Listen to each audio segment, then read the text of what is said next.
Bom dia, galera do nono ano. Sejam, né, bem-vindos aqui à nossa tentativa de aula.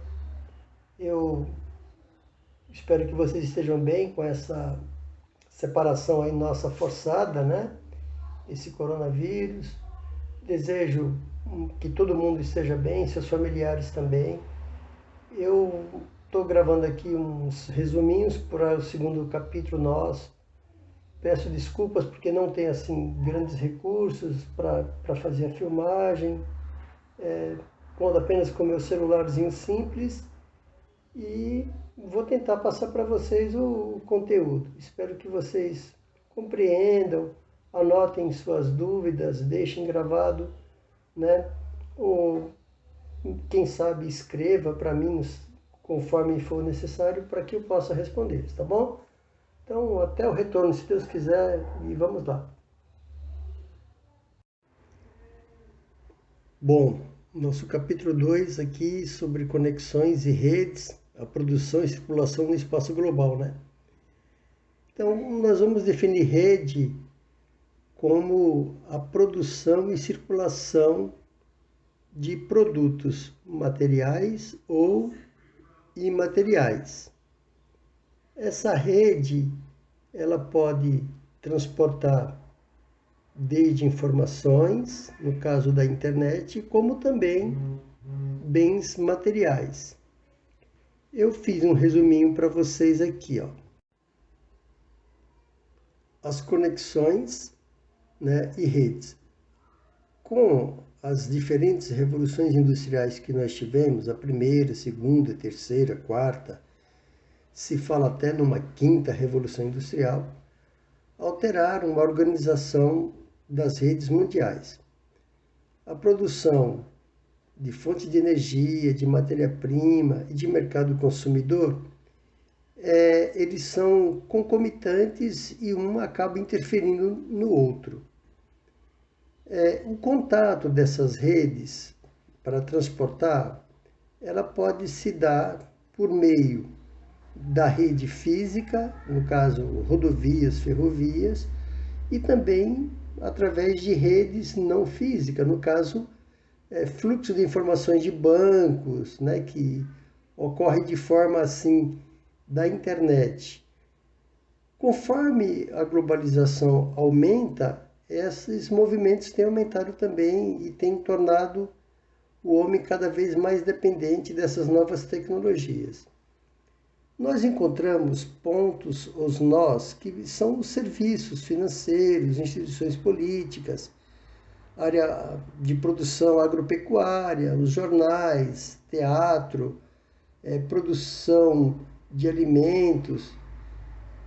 E conforme esses lugares vão se modernizando, também exige a modernização da rede que leva. Vamos ver aqui na página 46. Então, o primeiro mapa, ele está mostrando aqui a circulação de mercadorias, de pessoas, no século XIV. Então, observe que o mundo era relativamente pequeno, né? Existia uma rede aí de transporte na linha verde, que pegava parte da China, da Índia, Pérsia, né? Que é atual Irã, Iraque, Arábia, e depois interligava com a rota que vinha do Mediterrâneo, passando aqui pelo Mar Vermelho e chegando na costa da África, a parte da Índia. O que se levava nesse período aqui, né? As chamadas especiarias. Agora eu vou descer aqui, ó, e vamos ver aqui no século 21 o fluxo de troca de mercadorias. Você observa uma variedade imensa, né? Predominando a Europa, os Estados Unidos, ao leste da Ásia, parte do sudeste da Ásia, com o Japão incluso lá no leste, né?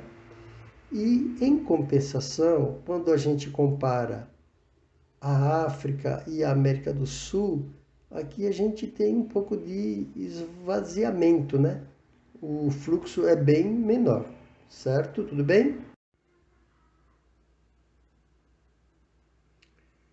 Exploração dos recursos naturais. Então, nós temos fontes de energia renováveis, que são inesgotáveis, e as não renováveis, que são aquelas esgotáveis. Vocês podem acompanhar aí no desenho, né? A exploração desses recursos naturais, eles acabam gerando um impacto sobre o meio ambiente. Durante a Revolução Industrial, o carvão, a matriz energética utilizada, gerou inúmeros problemas de poluição ambiental nas áreas próximas às minas. Isso foi se agravando e nós temos um momento muito grande de poluição após a Segunda Guerra Mundial, porque também houve um aumento nas formas de divulgar, né, essas imagens, porque antes a tecnologia não era tão avançada. Na Segunda Guerra, muita gente, né, os sobreviventes foram se organizando, a população foi se urbanizando, a industrialização aumentou. E normalmente acontece o quê? Quando uma fábrica é atrasada, obsoleta no país central, ela acaba sendo transferida para os países periféricos, os países pobres, subdesenvolvidos. E nos dias de hoje isso causa uma tensão. Por quê? Os países subdesenvolvidos ainda possuem florestas, né, intactas, rios, lagos, e muitas vezes essas áreas de natureza intacta é explorada pelos países ricos. Eles vão, né, atrás dos materiais que tem ali, do que interessa para a indústria dele. Então, como é que vai fazer, né? Ocorre o desenvolvimento ou preserva o meio ambiente? Isso gera uma grande discussão nos dias de hoje. Sobre a Amazônia, por exemplo, tem muita gente que fala da internacionalização da Amazônia para proteger as comunidades e tal. Mas também é correto fazer isso? É justo fazer isso? E o Brasil precisar de recursos que tem lá? Então é uma discussão assim que vai bem longe, né? Essa preocupação ambiental gerou que a ONU tivesse umas atitudes. Então, por exemplo, reuniões para discutir a questão do meio ambiente. Em 1972, em Estocolmo, lá na Suécia, se discutiu sobre o uso da energia renovável. E aí volta, os países pobres. Como que eu vou usar energia renovável se eu tenho gente morrendo de fome? Né? Se eu tenho que preservar o meio ambiente, mas eu preciso pagar as minhas dívidas externas. Eu tenho que crescer para gerar emprego para os jovens. Então são desafios. Em 92, no Rio de Janeiro, mais de 170 países reunidos, eles chegaram àquela uma conclusão. O desenvolvimento tem que ser sustentável. Mas aí volta o velho embate, né? Como que a gente pode colocar o crescimento econômico e preservar o meio ambiente? Então, tá aí, né, uma dúvida que talvez vocês lá na frente, estudando, possam ajudar a resolver.